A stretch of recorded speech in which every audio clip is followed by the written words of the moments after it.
नमस्कार, स्वागत करता हूं आपका मैं कबीर न्यूज में। आज हमारे साथ जो शख्सियत हैं वो किसी पहचान की मोहताज नहीं है। वो शख्सियत हैं जिन्होंने काशीराम जी के साथ कंधे से कंधा मिलाकर दलित मूवमेंट को बढ़ाने का काम किया। इसीलिए उन्हें काशीराम जी का लेफ्टिनेंट बोला जाता था। मायावती जो इस समय 5 बार की मुख्यमंत्री कहलाती हैं, उनको मुख्यमंत्री तक पहुंचाने में एक अहम भूमिका निभाई।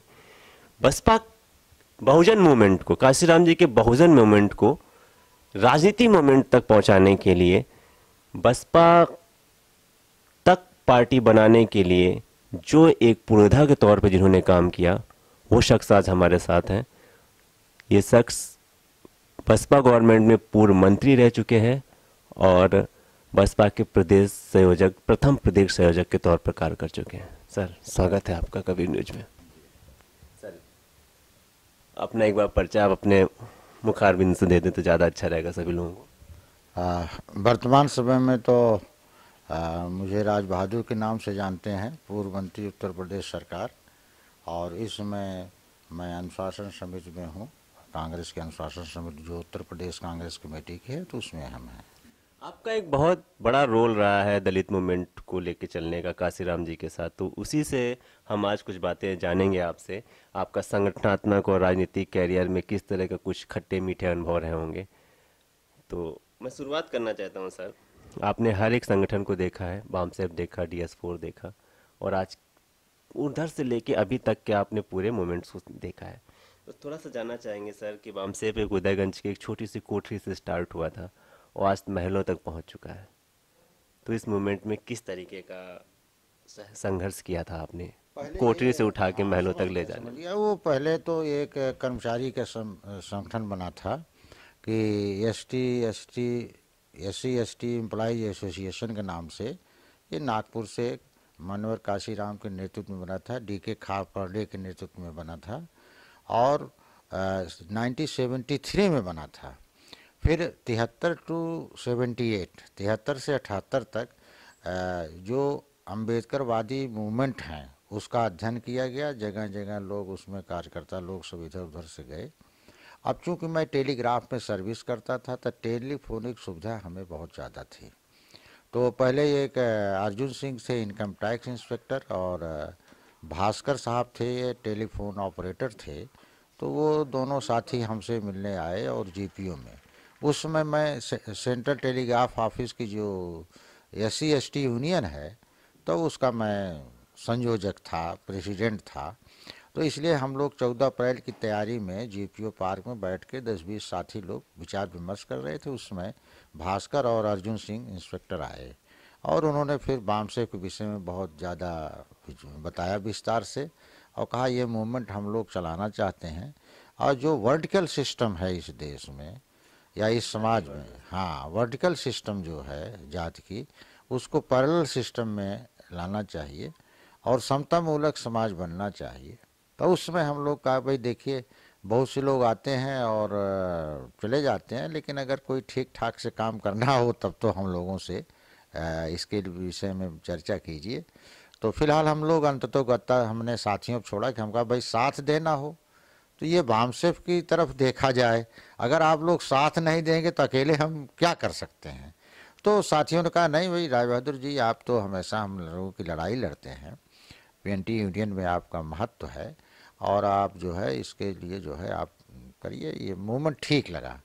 तो हम लोग फिर बामसेफ की तरफ मुखातिब हो गए, और 78 में बर्थ ऑफ बामसेफ मनाया गया, और दिल्ली में मनाया गया बर्थ ऑफ बामसेफ। तो हाँ, तो हम लोग उधर गए भी। तो 5 साल अध्ययन किया गया तमाम संगठनों का, तमाम कर्मचारियों का, और बामसेफ को मतलब था कि SC ST OBC and minorities communities federation, इसका फुल फॉर्म ही है। तो हम लोग जो है उसके बाद फिर हमको वहाँ राष्ट्रीय स्तर के सम्मेलन में भाग लेने के लिए प्रदेश स्तर का सम्मेलन करना था, जिसमें मानवर काशीराम आए, और माननीय मूलचंद जी जो एक IAS अफसर थे FCI पे, तो उनकी अध्यक्षता में हुआ। और इसलिए जो है, और उस समय उसी हाल जो कॉमन हाल है वही बुक था चंद्रशेखर के लिए और रामधन के लिए। लेकिन हमारे कार्यक्रम को देख करके फिर वो चले गए। वो अब तो बापू भवन है, वहाँ जो है दलित वर्ग संघ चलता था, बापू भवन के पास एक बिल्डिंग थी, तो उसमें वो लोग चले गए। हम लोगों ने शाम तक मीटिंग किया, फिर हम लोग वहाँ भाग लिए। उसके बाद फिर हम लोगों ने फिर सोचा भाई कि कहीं बैठने के लिए शाम को कोई जगह होना चाहिए। तो हम लोगों ने 78 में जो है हमने एक कमरा लिया डीसी दिनकर का, डीसी दिनकर की सिस्टर का था, और एक कमरा था। फिर उस कमरे का उद्घाटन भी मान्यवर काशीराम ने किया था। और वहीं से हम लोग धीरे धीरे चलते चलते चलते चलते जो है हुआ क्या कि फिर जो है हमारे एक बार 13 विधायक आ गए, फिर 12 विधायक आ गए, फिर 67 विधायक आ गए, और सपा बसपा की मिलीजुली सरकार बन गई। और उसमें हम लोग मिनिस्टर भी बने, एमएलए भी बने, तमाम से साथी लोगों ने। लेकिन इतना मैं ज़रूर कहूँगा कि सरकार बनने के बाद फिर जो है ईगो ज़्यादा पैदा हो जाता है। और ईगो पैदा के कारण से एक अच्छा कॉम्बिनेशन था, नेचुरल एलायंस था, सपा बसपा का नेचुरल एलायंस था। और इन लोगों में खेत खलिहान का रिश्ता भी होता है। बैकवर्ड के लोग शेड्यूल कास्ट के, शेड्यूल ट्राइब के खेत में काम करते हैं, schedule caste schedule tribe backward के खेत में काम करते हैं। दोनों किसान और मजदूर हैं, मिला जुला असर है, मीडियम क्लास के होते हैं और इनका मिला जुला असर है। तो एक एकता की लहर जो है वो बनी, और जिसके कारण से एकता के कारण ही जो है उत्तर प्रदेश में सरकार बनी और माननीय मुलायम सिंह मुख्यमंत्री उस समय बने।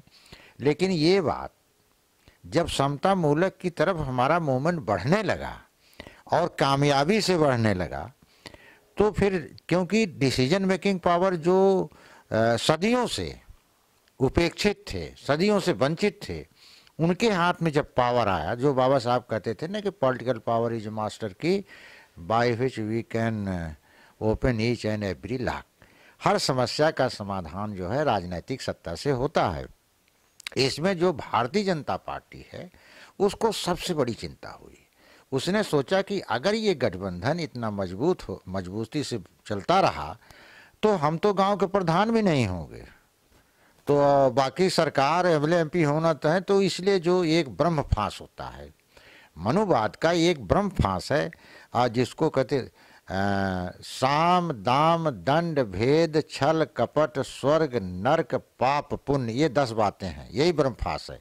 और ये दांव जब चलते हैं तो साम दाम दंड भेद छल कपट स्वर्ग नरक पाप पुण्य, कहीं न कहीं हर इंसान फंस जाता है। और उन्होंने ये दांव फेंका, और उसमें जो है उसमें सबसे पहले उन्होंने प्रभावित किया सुश्री मायावती जी को। कहा अरे आप मुख्यमंत्री बनिए, मुलायम सिंह तो अकेले प्रदेश को लूट रहा है, और आप बजट ले लीजिए, ट्रांसफ़र पोस्टिंग लीजिए, हम बाहर से आपका समर्थन करेंगे। अब मुख्यमंत्री पद पाने की लालच में उनके राल टपके, और किसी तरह एन के एन प्रकारेण जो है उन्होंने मानवर काशीराम को भी राजी कर लिया।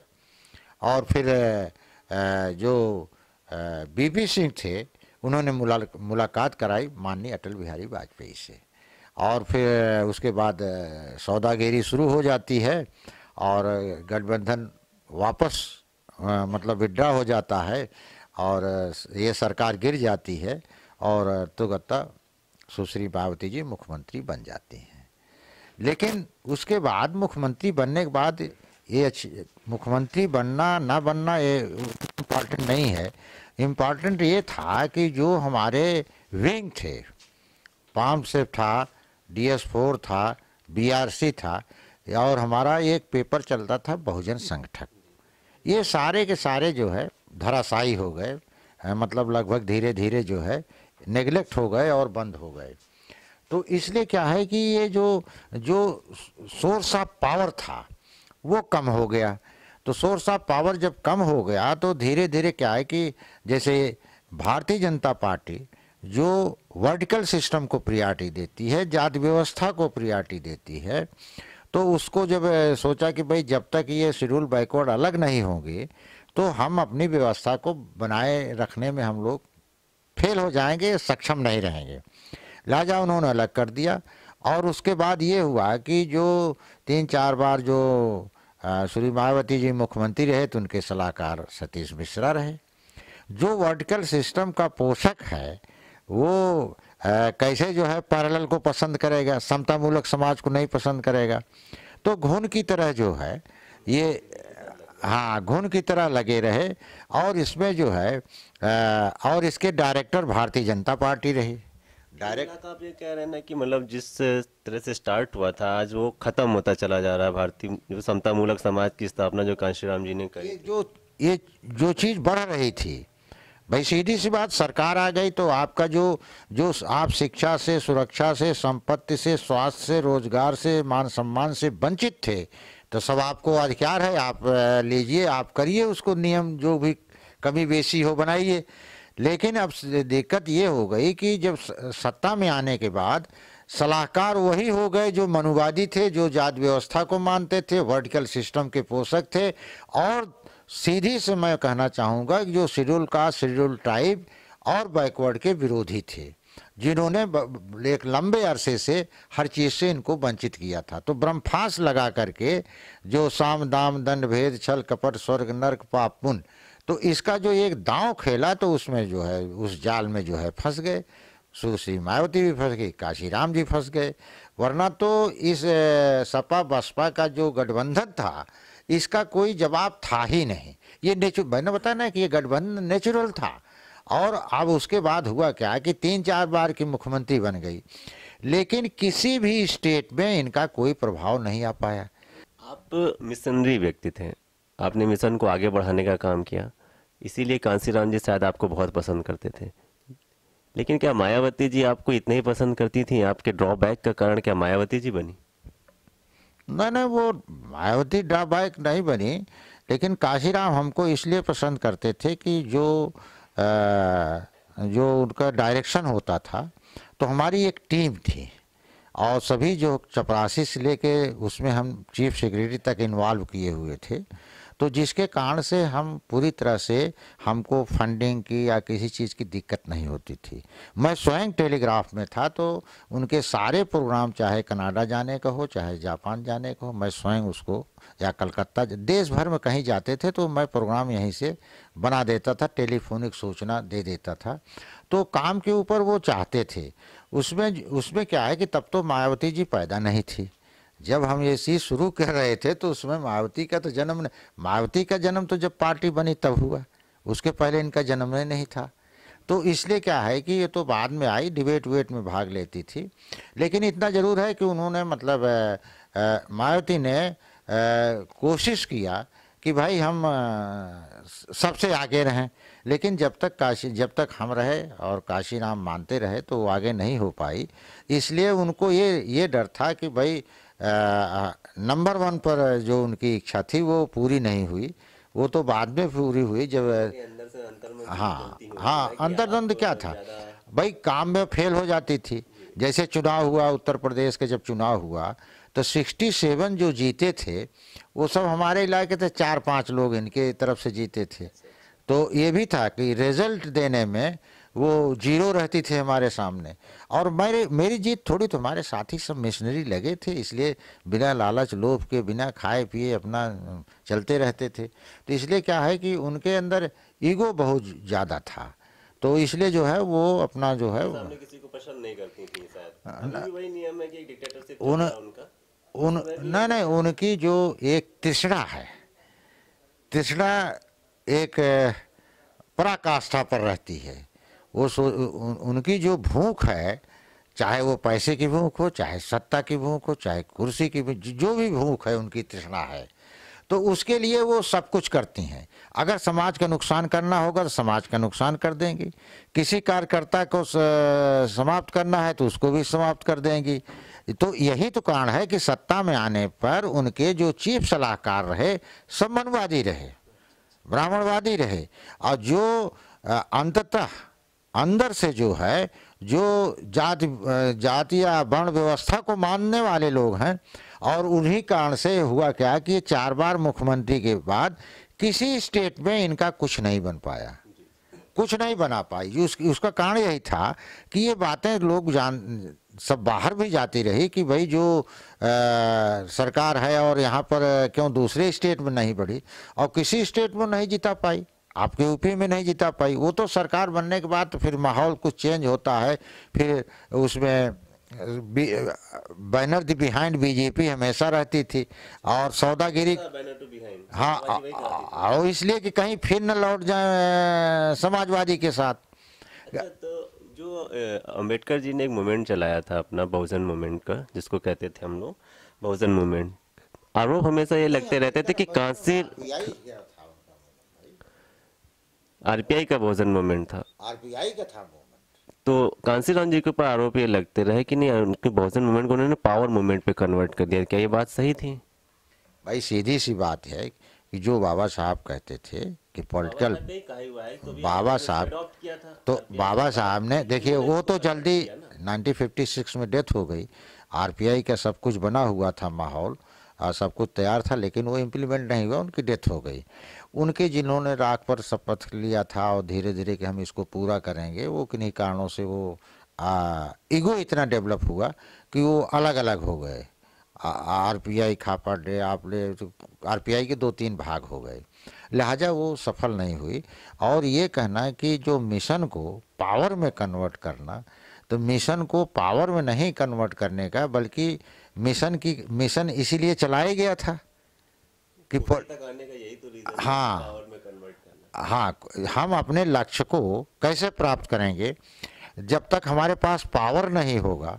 भाई अशोका द ग्रेट अगर वो सम्राट न होता तो बौद्ध धर्म को इतनी गहराई तक न ले जा पाता। पॉलिटिकल पावर में बड़ी ताकत होती है। और जो अकबर था, अकबर द ग्रेट इसीलिए कहलाता है कि उसने दीन इलाही धर्म चलाया हिंदू और मुसलमानों को एक करने के लिए। तो कोई ऐतिहासिक कदम चलो, तो इसीलिए द ग्रेट अकबर और उनमें जो Ashoka the great, 2 he great है इंडिया के इतिहास में, 2 ग्रेट हुए। और द ग्रेट ब्रिटेन, हमारे यहाँ व्यक्ति महान हुआ और ब्रिटेन में जो है देश महान हुआ। तो इसलिए जो है ऐसा कुछ नहीं, उन्होंने अम्बेडकर के मूवमेंट को आगे बढ़ाया और उसको एक ले जा करके एक सत्ता तक पहुंचा दिया। अब उसके बाद सत्ता में आने के बाद जो है फिर सलाहकार रख दिया गया मनुवाद के आदमी को सलाहकार बना दिया। अब मनुवाद का सलाहकार तो सत्यानाश करेगा ही करेगा। भाई बौद्ध धर्म का भी तो सत्यानाश किया था वो, जो धीरे से बात, तो ये तो बहुत लंबी कहानी हो जाएगी। लेकिन इतना जरूर है कि हमारे जो काशीराम साहब थे, अम्बेडकरवाद को बढ़ाने में अपनी पूरी जिंदगी लगा दी। पे बैक टू सोसाइटी का नारा दिया था जी, कहाँ तक आप इससे बात? बहुत सीधी सी बात है। संविधान 26/1950 और उसी में फिर शिक्षा का अधिकार, नौकरी का अधिकार, सब कुछ हो गया। हमारी पढ़ाई लिखाई जो हुई वो निःशुल्क हो गई। पढ़ने के बाद हमने नौकरी पाया, परसेंटेज जो 22.5% है। तो हमारा जो, हमको जो शिक्षा मिली, हमको जो नौकरी मिली, तो टोटल पॉपुलेशन पे मिली ना। आप बात समझिए, हमको जो शिक्षा मिली, हमको जो नौकरी मिली, टोटल रिजर्वेशन पे मिली। राज बहादुर जी एमएलए हो गए, मिनिस्टर हो गए। तो हमको जो ये फ़ायदा है टोटल पॉपुलेशन पर है। हम उस पॉपुलेशन के लिए क्या करते हैं, इसी को कहते हैं पे बैक टू सोसाइटी। जो पढ़ा लिखा चपरासी से चीफ सेक्रेटरी है, गांव के प्रधान से राष्ट्रपति है, वो समाज का कर्जदार है और उसे अपना कर्जा उतारना चाहिए, अपनी जिम्मेदारी निभाना चाहिए। वो तो रिजर्वेशन से वो पहुंच गया राष्ट्रपति, मैं मिनिस्टर हो गया, मायावती जी चीफ मिनिस्टर हो गई, लेकिन हमने समाज को पे बैक कहाँ किया। समाज तो वहीं आज खड़ा है जहां 26 जनवरी 1950 को था। और जो कुछ मिला भी कांग्रेस के पीरियड में, इसको जो शिक्षा, सुरक्षा, संपत्ति, स्वास्थ्य, रोजगार, मान सम्मान मिला भी, वो भी जो है अब छीनने के कगार पर आ गया। मायावती काम कर रही है पे बैक टू सोसाइटी के ऊपर? उन्होंने तो पे बैक सोसाइटी ना करके उन्होंने क्या है कि अपने को मजबूत किया। समाज को मजबूत नहीं किया, अपने को मजबूत किया, या उनकी जो टीम है पे बैक टू सेल्फ जबकि हम कहते हैं उसको मजबूत किया। और हुआ उसका नतीजा ये कि किसी स्टेट में ये नहीं पनप पाई। 4 बार मुख्यमंत्री रही, पहले तो कौड़ीमल थे, नहीं कौड़ीमल थे सब, फिर करोड़पति हो गए, अरबपति हो गए, खरबपति हो गए, लेकिन किसी स्टेट में ये लोग अपना कोई कुछ नहीं कर पाए। दूसरी चीज़ है कि इन्होंने ऐसी चाल चली कि डिमोरलाइज हुए, चाहे मध्य प्रदेश में, चाहे अमन से हो, लाखा पंजाब से हो, जो अमन कुमार नागरा जो है वो एमपी थे, लाखा साहब भी एमपी थे, और एक दिनकर साहब थे जो दाऊराम रत्नाकर मध्य प्रदेश का प्रदेश अध्यक्ष है, उसको डिमोरलाइज किया। तो तमाम से लोगों को डिमोरलाइज करती रही, और सत्ता के जो भूख थी तो उसमें जो है गलत लोगों को शामिल करते हैं। हाँ, अपने को डेवलप किया। बहुजन समाज में कहा जाता था कि 3 तरह का में डिवाइडेशन हुआ था। एक हुआ था आपका ब्रेन बैंक, एक टैलेंट बैंक और एक फाइनेंशियल बैंक। इस पे बहुत तेजी से काम चल रहा था। ऐसा कौन व्यक्ति आया जिसने इस पे मूवमेंट पे पूरी तरह से लगाम लगा के रख दी, बंद कर दिया गया, और इन तीनों में से काफी लोग खत्म हुए। बामसेफ का अंग थे, जिसको आप देखिए उसका जो ढांचा था, मास बेस्ड, ब्रॉड बेस्ड और कैडर बेस्ड, ये इसके आधार थे बीएसपी के। ये मास, क्योंकि शुद्ध अम्बेडकरवादी तो कहीं मिलेगा नहीं। शुद्ध अम्बेडकरवादी इसलिए कि उसमें अनमैरिड हो, ग्रेजुएट हो, तो उसमें ये रिसर्च किया गया कि भाई जो गलिबल मासेज है उसमें से अम्बेडकरवादी छांटो। भाई आपको जब तक आप अविवाहित को खोजोगे तब तक तो ये 100 साल बीत जाएंगे। तो इसलिए क्या है कि मास बेस्ड, ब्रॉड बेस्ड और कैडर बेस्ड संगठन को मास बनाना है, मास का इन्वॉल्वमेंट होना है, शिक्षित अशिक्षित, आईएएस पीसीएस चपरासी सब होंगे मास बेस्ड। और ब्रॉड बेस्ड, ये केवल एक जिले में, ये एक प्रदेश में ना हो करके ब्रॉड बेस्ड पूरे देश में और दुनिया में ये विचारधारा जानी चाहिए। ब्रॉड बेस्ड के मतलब हुआ कि हम केवल एक स्टेट में या एक ज़िले में ना हो करके हम पूरे देश में हों और इंटरनेशनल हमारा ऑर्गेनाइजेशन हो। और कैडर बेस्ड का ये मतलब था कि कैडर बेस्ड में कैडर सिस्टम हो, ये नहीं कि एक सिस्टम हो जैसे जो जैसे आया है, जो जिसके काम बेसिस पर उसको प्रियॉरिटी हो। और कैडर में तो ये भी होता है ना कि मिशन, मैसेज से मिशन बनता है, और जिस दिन आप मैसेज देना बंद कर देंगे तो आप मिशनरी नहीं हैं। हाँ, मिशन जो है मैसेज से बनता है। जिस दिन आप मैसेज देना बंद करेंगे, बाबा साहब की विचारधारा, बुद्ध की विचारधारा, कबीर की विचारधारा, रविदास की विचारधारा, ज्योतिबा राव फुल्ले की विचारधारा और सती साहू महाराज की विचारधारा को आप फैलाना बंद कर देंगे तो आप मिशनरी। ये कैडर बेस्ड आदमी कर सकता है कि वो कैडर बेस्ड आदमी वही कहलाता है जो प्रचारक होता है, बगैर किसी लालच लोभ के मस्त है अपना प्रचार करने में। तो प्रचारक की जरूरत थी, तो प्रचारक में कैडर बेस्ड आता है। तो ये बंद किसने कर दिया सब? अब तो बड़ी सीधी सी ओहो। अब सवाल यह है कि सत्ता जब कुर्सी मिल गई तो बोले कि अब मिशन पूरा हो गया।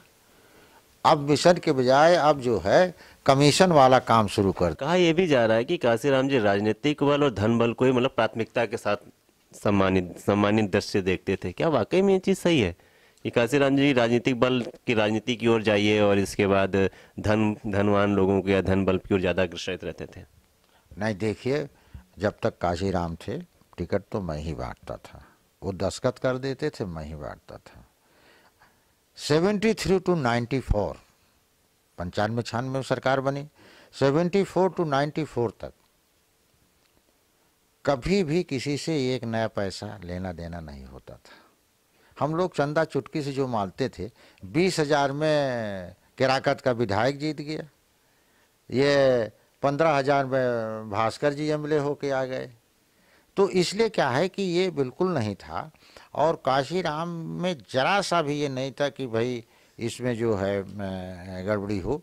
भाई ये तो निश्चित रूप से है कि अगर पॉलिटिकल पावर को बढ़ाना है तो पैसे की ज़रूरत पड़ेगी, लेकिन जब एमएलए एमपी हो जाए तो हम लोगों ने 1 महीना का वो देना शुरू कर दिया। हम लोग जो थे 67, अब 67 आदमी 1 महीना की सैलरी संगठन में दे रहा है तो पैसे की कमी नज़र नहीं आती। चलिए जी, सही बात है। मतलब राजनीति से उन्होंने धन बल को मजबूत किया कुल मिला के और सभी क्या, लोग। जो मिशनरी आदमी जीते हम लोग 1-1 महीना की तनख्वाह लिख के दे दिया, 1 महीने की। अभी कुछ ऐसा चल रहा है कि गठबंधन पे गठबंधन बनते चले जा रहे हैं। अभी कल ही आपने देखा होगा 12 तारीख को सपा और बसपा का गठबंधन हुआ। चलिए, ये तो एक राजनीतिक खेल हुआ। अभी बामसेप, इससे पहले अगर इस पे चर्चा कर लिया जाए कि बामसेप कितनी है। बामसेफ अब तो कई लोग चला, मेसराम भी बनाए बैठे बाबा मेसराम चला बनाए बैठे हैं, दिल्ली में भी है, और बसपा के साथ चल रही ताकत में एक बामसेफ वो है, वो भाई सत्ता पक्ष की बामसेफ है, और बाकी सामाजिक बामसेफ हैं।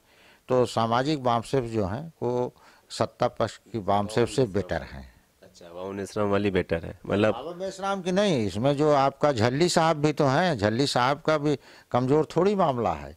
जो सच बात है, ये लोग वर्चस्व की लड़ाई में एक नहीं हो सकते।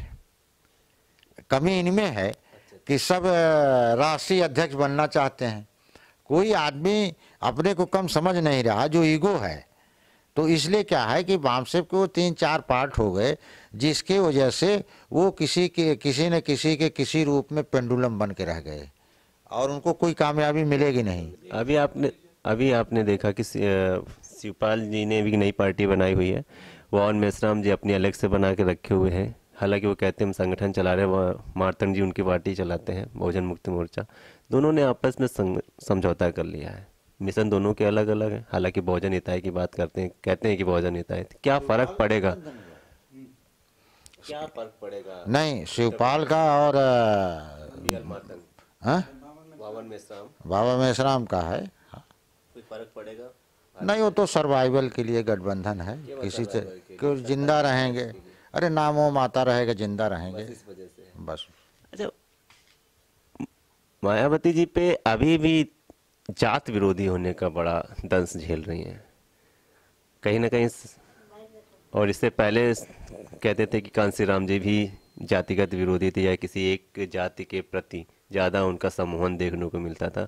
शायद आपसे भी इस बारे में दिल्ली में प्रश्न किए गए थे, कुछ इसके बारे में चर्चा करें। क्या आपको वो जान गए थे, या आपको एक स्पेसिफिक कास्ट को लेके आपको संबोधित किया गया था, कोरी के लेके बोला गया था, तो आपको कुछ?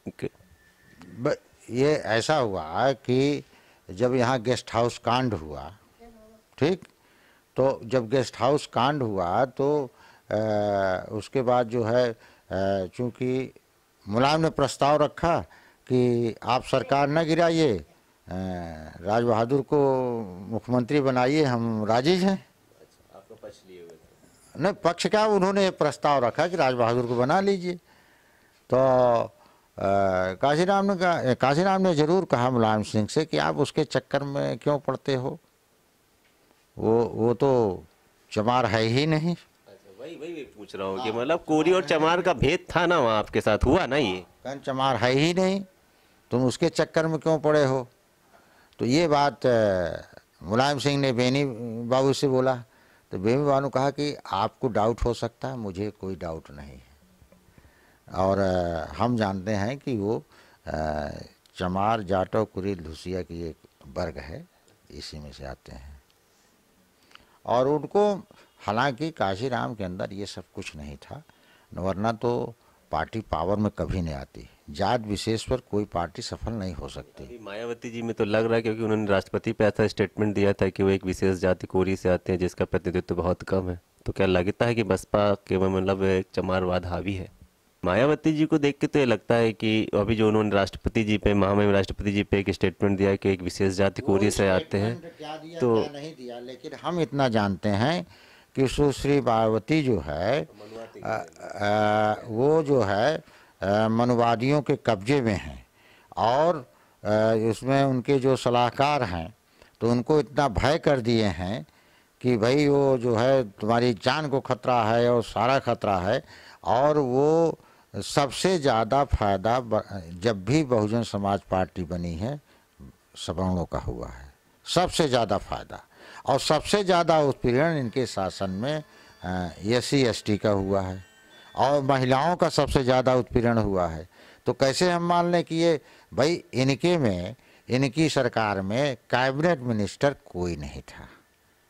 कैबिनेट मिनिस्टर अगर राजेंद्र प्रसाद को बनाया था तो 3 महीने के बाद हटा दिया। गणाचरण जिनकर को राजस्व मंत्री बनाया था तो वो भी 2-3 महीने में हटा दिया।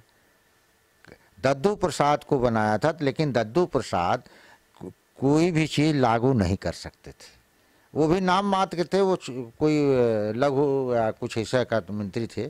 तो बहरहाल उन्होंने अपने शासनकाल में कैबिनेट मंत्री कभी किसी चमार बिरादरी को बनाया ही नहीं।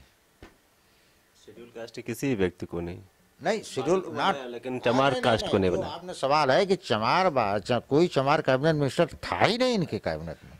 बताया तो राजेंद्र को बनाया, जब थम्पिंग मेजॉरिटी थी, राजेंद्र को बनाया, हटा दिया। फिर गयाचरण दिनकर को बनाया, उनको भी हटा दिया। तो ये क्या इंडिकेट करता है? क्योंकि ना वो डिसीजन उनका जो है, डिसीजन उनका जो है, जो मनुवादी सलाहकार थे उनके इशारे पर होता था। वो किसी वर्ग विशेष के पक्ष में नहीं थे, लेकिन उनका जो निर्णय होता था उसके सलाहकार के इशारे पर होता था, वो स्वयं में कोई निर्णय नहीं लेते। कई जिला अध्यक्षों को देख के ऐसा लगता था कि लोग कहते रहते हैं। अभी मायावती जी पे हमेशा एक नया नाम दिया जाता है, माया की देवी।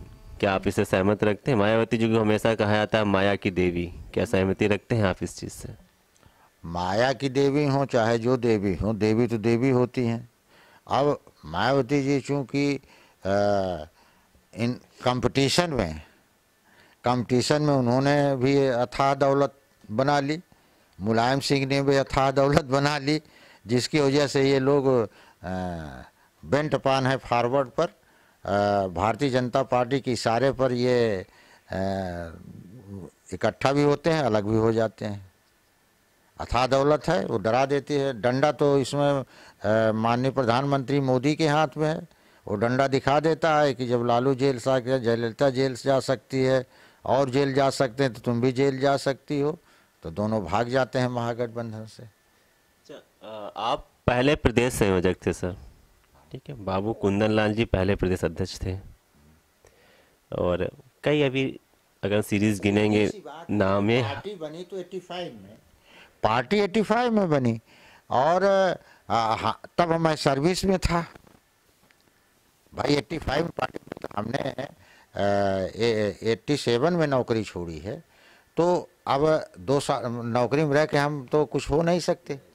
तो कुंदन लाल जी थे, तो वो हम लोगों को मिल गए, वो रिटायर हो गए थे, तो वो उसके संयोजक थे। बाद में सब लोग पार्टी से दरकिनार क्यों करते चले गए? आप मिशनरी हैं, आज तक आपको पार्टी के साथ रहना चाहिए। दद्दू प्रसाद जी थे, कुंदन लाल जी थे। कुंदन लाल जी भी पहले प्रदेश अध्यक्ष थे, वो भी किसी तरह से किनारे कर दिए गए, आपको भी किनारा करा दिया गया। मुख्य विषय क्या रहा, वजह क्या रही आपके किनारेपन की? अब आप भी काफी आहत दिख रहे हैं सभी लोगों से। देखिए, उसमें सीधी सी बात यह है कि जब पार्टी मिशन से बहक गई या उसकी दिशा गलत हो गई, तो निश्चित रूप से हम सब लोगों ने अपने आप को बैक कर लिया। निकाला नहीं हमें, मैं स्वयं हटा हूँ। केवल डॉक्टर मसूद को निकाला था, डॉक्टर मसूद को निकाला था, और किसी जितने हटे हैं सब स्वतः हटे। हमारे 36-37 विधायक मेरे साथ अलग हो गए थे। मायावती जी तो कहती हम तो बहुत अम्बेडकराइज हैं, अम्बेडकर के मिशन को लेके चल रहे हैं। आप कह रहे हैं कि नहीं, अम्बेडकर मिशन से भटक चुकी है, तो दलित वोट जाए कहाँ फिर? भाई सीधी सी बात है कि जहाँ था वहीं जा रहा है। अब दलित वोट जहाँ था वहीं अब जा रहा है। इसका उदाहरण है कि राजस्थान की सरकार जो बनी है, तो क्या वहाँ दलित नहीं वोट दिया? छत्तीसगढ़ में क्या वोट नहीं दिया? मध्य प्रदेश में इनडायरेक्टली वो देख रहा है कि जो हमारी शुरुआत हुई थी शिक्षा, सुरक्षा, संपत्ति, स्वास्थ्य, रोजगार, मान सम्मान की, तो कांग्रेस ने इम्प्लीमेंटेशन किया। ये हम धीरे धीरे कांग्रेस दे रही है, हम जल्द स्वयं सत्ता में आ जाएंगे तो हम हर काम को जल्दी कर लेंगे, तो जल्दी करने के चक्कर में जो हमें मिल रहा था वो भी चला गया। कई बार ये भी कहा जा रहा है सर, अभी सुन रहे थे जितने भी काफ़ी लोगों से बात होती रहती है, जितने मिशनरी लोग थे, बीएसपी के लोग थे टूटे हुए, कांग्रेस के लोगों से अगर बात होती है तो कहते हैं बीजेपी को बढ़ाने में काफ़ी हद तक मायावती जी का हाथ रहा है।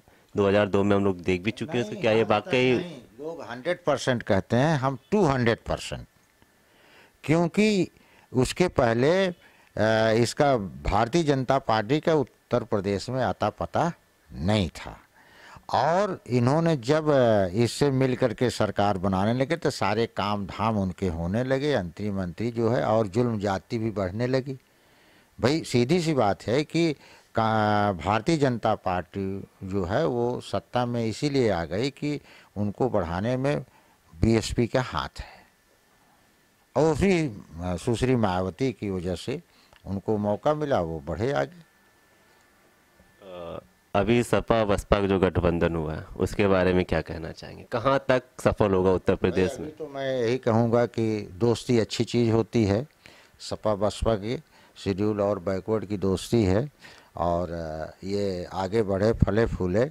अब सवाल यह है कि इसमें धोखाधड़ी न हो, चाहे वो सुश्री मायावती जी हों चाहे अखिलेश हों, एक दूसरे की धोखाधड़ी रखेंगे कि भाई ऐसा है कि हमारे विधायक ज़्यादा जीते हैं तो हम मुख्यमंत्री बनेंगे। हम अगर ईमानदारी से गठबंधन रहेगा तो इनको राजनीतिक लाभ मिल सकता है, लेकिन समाज को कोई लाभ नहीं मिलने वाला। कोई लाभ नहीं मिलने वाला ना। राजनीतिक रोटियां सेकी जाएंगी राजनीतिक सोटियाँ तो हो सकती हैं, इनकी बल्ले हो सकती है, लेकिन इनका जो है ये कहिए कि समाज का फायदा, क्योंकि जो समाज का नुकसान हुआ है वो सपा बसपा की गवर्नमेंट में हुआ है सबसे ज़्यादा। इनको अपनी स्वार्थपरता या अपनी जो इनकी जो तिसरा है वो टॉप पर है, समाज तीसरे नंबर पर है। समाज तीसरे नंबर, पहले ये मजबूत हों, पहले सब कुछ इनके हो जाए, इनके खानदान में हो जाए, परिवार में हो जाए, और उसके बाद तब कार्यकर्ता कहीं नंबर आता है। अभी हम लोग चर्चा कर रहे थे इससे पहले, आपने कहा था अम्बेडकरवाद कबीरवाद से होकर निकलता है, जो कबीरवादी है वो प्योर अम्बेडकरवादी है। तो अम्बेडकरवादी की सही डिफिनीशन क्या है? वाकई में यही इसी लाइन से होके आगे बढ़ते हैं हम लोग? बहुत साफ बात है। कबीरवाद अम्बेडकर, बाबा साहब अम्बेडकर का परिवार कबीरपंथी था, ठीक। राज बहादुर का भी परिवार कबीरपंथी है। तो कबीर पंथ में जो धार है सामाजिक परिवर्तन की, जब देश आज़ाद नहीं था, कोई कानून नहीं था, तो इतनी धार से चलते थे, और लड़ाई भी होती थी, बहुत मारपीट हुई, कबीरपंथियों ने बहुत संघर्ष किया।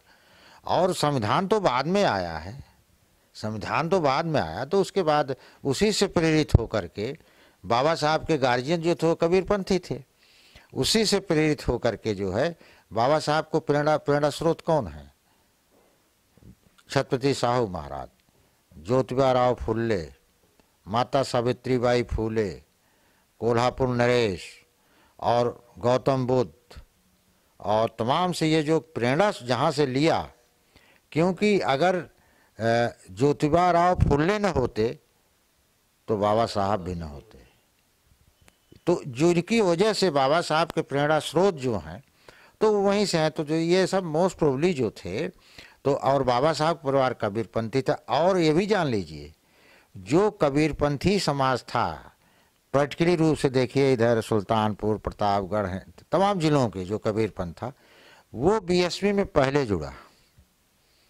कबीरपंथी वाले जो पहले जुड़े थे, हाँ, क्योंकि ये सोशल सिस्टम के विरोधी थे, वर्ण व्यवस्था के विरोधी थे, तो जितने कबीरपंथी थे वो धड़ाक से जो है कोरी, चमार, जाटव, देखिए सबसे ज़्यादा सामाजिक सुधार जो है पॉपुलेशन चमार, जाटव, कुरील की है, फिर कोरी की है। तो अब ये लोग कोरी तो पहले से ही मानता रहा, संत कबीर को पहले से मानता रहा। चमार जाटों में चूंकि मछली खाते थे, शराब पीते थे, ये करते थे, वो करते थे, तो पहला बंदिश था, अगर आप कबीर पंथ बनना चाहते हैं तो आप छोड़िए, आप मछली नहीं खाएंगे, शराब नहीं पिएंगे, दारू नहीं पिएंगे, तो सामाजिक बुरा ये जो चीज थी नहीं, सामाजिक बुराइयों को दूर करने में टापर कबीर पंथ है। हाँ, सामाजिक बुराइयों को दूर करने में कबीर पंथ टापर। भाई बाबा साहब के समय में तो कुछ एजुकेशन का चिराग जल भी रहा था, लेकिन कबीर साहब के पीरियड में एजुकेशन का तो नाम ही नहीं था। तो जो समाज सुधार में जो शुरू किया, क्योंकि वो जानते हैं कि जब तक इनमें इनकी आदत नहीं बदलेगी तब तक इनको कुछ समझ में आएगा ही नहीं।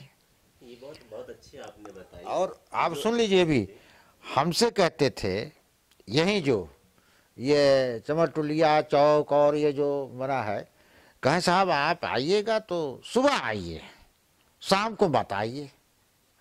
बामसर भी मैं चला रहा, मैं तो घूमता था ना पागलों की तरह, तो जाता तो कहते साहब शाम को हम कहा क्यों, शाम को सब मस्त हो जाते हैं, मत आइए शाम को। अब कोई सुनवाई नहीं करेगा, चाहे पढ़ा लिखा हो और चाहे गैर पढ़ा लिखा हो। तो इसलिए जो है समाज सुधार की जो शुरुआत होती है वो तगड़े से, धारदार से, जिसको कहते हैं कि उन्होंने सोशल सिस्टम पर आक्रमण किया एकदम से। कबीरवाद से होती है। हाँ। वही सच्चा अम्बेडकरवाद है। हाँ। अच्छा, अभी एकदम से जो कबीरवाद पीछे जाने का रीजन रहा, क्योंकि नवोबुद्धाय का एक नया चलन चला, नवोबुद्धाय जय भीम। तो क्या आप इसको मानते हैं कि कबीर पंथ इतना शुद्ध था और इतना धारदार था कि वो हर एक चीज को एक्सेप्ट नहीं करा सकता? देखिए, और उसमें सारी कबीर पाबंदी पंथ नहीं थी। कबीर पंथ हिमालय पर्वत की चट्टान की तरह है और बुद्धवाद हिंद महासागर है। अब आप इसमें से ने अपने जीवन के इतने अनुभव हमारे साथ शेयर करें, कबीर न्यूज़ के साथ शेयर करें, कबीर न्यूज़ के दर्शकों के साथ शेयर करें। उम्मीद है कि बहुत सी चीज़ें जो हैं दर्शकों के दिमाग में जो एक धूल की तरह जमी होंगी वो हटी होंगी। आपका हमसे बात करने के लिए बहुत बहुत धन्यवाद। आपको भी धन्यवाद, और मावती के साथ कल जन्मदिन है, उनको भी बधाई देता हूँ। हाँ, स्वस्थ और दीर्घायु हो और सही रास्ते पर चलेंगे तो आगे चल करके कभी न कभी फायदा होगा।